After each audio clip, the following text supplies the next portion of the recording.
Yan guys, flex ko na po sa inyo. Linis na ng paligid natin ngayon guys. Kaikot ko lang po. Ayan po, nakapaglinis na tayo. Simula nga po nagkasakit tayo eh. Yan, ito inayos ko na. Bukas natambak ako naman po yan ng sandbagging. Tapos ito mga yero, hindi ko po tinatapon niya kasi gagamitin ko pwede sa akin kulong-kulong. Yung mga iba po dyan, hindi naman kalakal. Ito po bukas hahakutin ko naman dun sa kabila para maipon. Diyan ko po muna inilagay. At yan pa rin po yung saging na pinagtibagan ko. Mula po kasi nung April na tayo nagkasakit eh. Nawalan tayo ng gana. Na-hopeless ba? Na-stress. Lahat parang ayaw na natin gawain.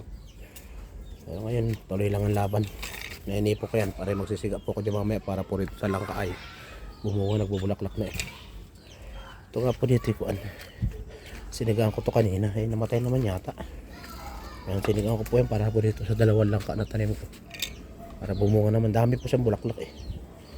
Ayan po, iniipo ko taniman ng halaman yung mga miningi ko na mineral water para po sa kuan.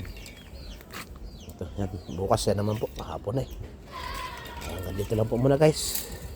Ito po yung saging na dala ko noon, yung malalaki ang bunga, yung dugo, yung baka, yung kulay-kulay, yung duguan. Sabi nilang ganun, duguan ba tawag dun?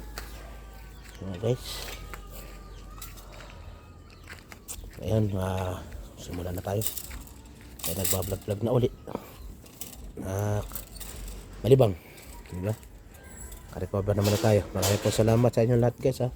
Sa walang sawang suporta nyo kay Kuya George po. Pakasutok na rin po yung aking Kuya George The Adventure, yung ating page. Salamat po.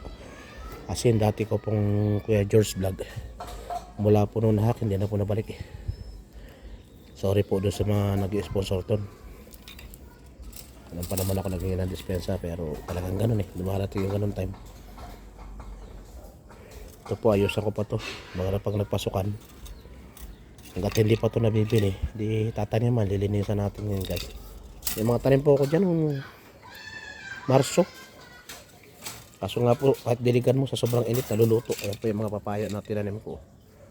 Yan o.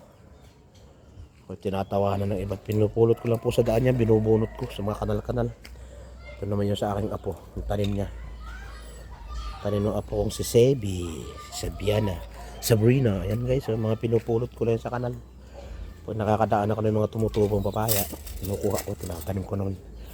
Kaso nga po, hindi makaunlad ng sobrang init at diligan. Naluluto sila. Ito naman pong tanlad ko, hindi makaasenso at kinakain ng aso at manok. Dati kasi maraming tanlad dyan guys. Pag may nanghingi, binubunot. Ano talaga. Maraming pong salamat guys. Ito lang po muna. Bye bye guys.